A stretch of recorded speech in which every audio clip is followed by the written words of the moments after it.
शेख फरीद अलमस्त सूफी हुआ।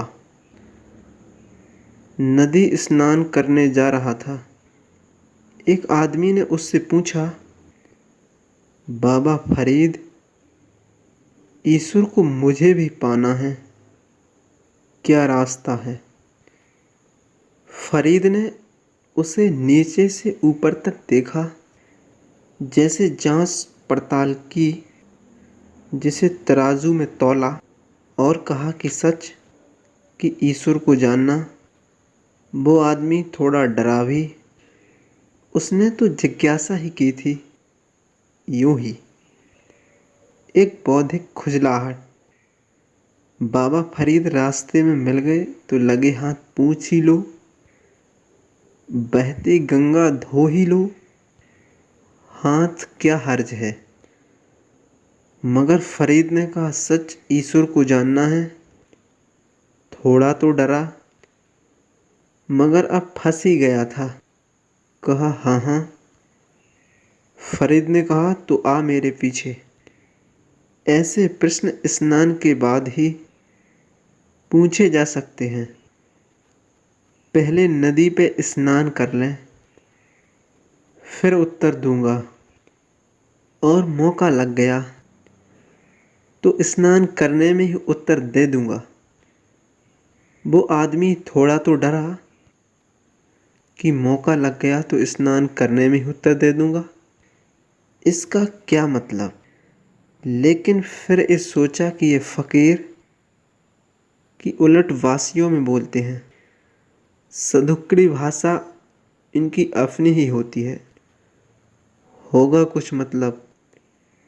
अरे क्या बिगाड़ लेगा, नहाने को तो कह रहा है, कोई बहुत बड़ा कठिन काम नहीं कहने को कह रहा है। वैसे भी मैं नहाता घर जाके नदी पे ही नहा लूँगा। चल पड़ा फरीद के साथ।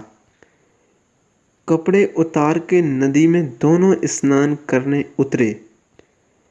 जैसे ही उस आदमी ने डुबकी लगाई, फरीद उसके ऊपर सवार हो गया। वो उसे निकलने न दे पानी में। उसकी गर्दन को दबाए ही जाए। वो तड़फने लगा, मछली जैसे। तड़फ जाए, फेंक दे कोई रेत में जलती, ऐसे तड़फने लगा। हाथ पैर फटके, मगर फरीद भी मजबूर फकीर था। हालांकि वो आदमी दुबला पतला था, जैसे कि अक्सर जिज्ञासु होते हैं, लेकिन उसने भी पूरी ताकत लगा दी। जहां जिंदगी और मरण का सवाल हो, उसने भी इतनी ताकत लगाई, सब लगा दी ताकत। फरीद मस्त फकीर था, मगर फरीद को भी एक झटके में फेंक दिया। पानी के बाहर निकला। फरीद ने पूछा, समझे कुछ? उसने कहा, खाक समझे। जान लिए लेते थे एक कोई ईश्वर को जानने का ढंग है। तुम आदमी हो कि हत्यारे? मैंने तो सुना था कि पहुंचे हुए फकीर हो, और तुम तो पागल मालूम होते हो। मेरा गला घोंटे डाले थे।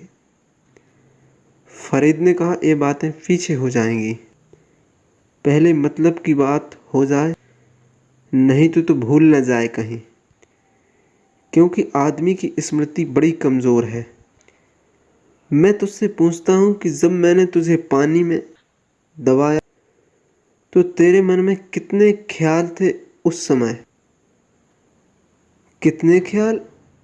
एक ही ख्याल था कि किस तरह बाहर निकलूं। ख्याल रुका? उसने कहा, वो भी ज़्यादा देर नहीं रुका। जब तुम दबाए ही गए तो वो ख्याल भी नदारद हो गया। फिर तो भाव ही रह गया, विचार भी ना, सिर्फ भाव कि कैसे उस समय शब्द भी नहीं थे कि कैसे एक एक सांस हवा मिल जाए।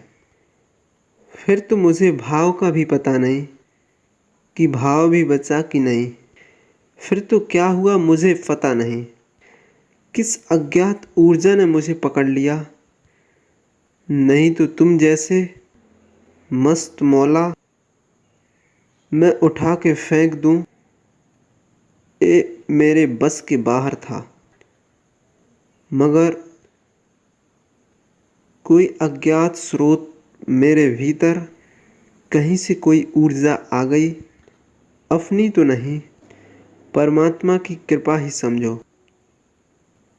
कि भूल हो गई कि तुमसे पूछा। अब कभी न पूछूंगा। गांव में खबर कर दूंगा कि भैया कि कोई इससे ईश्वर के संबंध में मत पूछना। और अगर नदी जाने की बात कहे तो जाना ही मत इसके साथ, क्योंकि आज हम तो बच गए, दूसरे दूसरे तो बच ही नहीं सकते।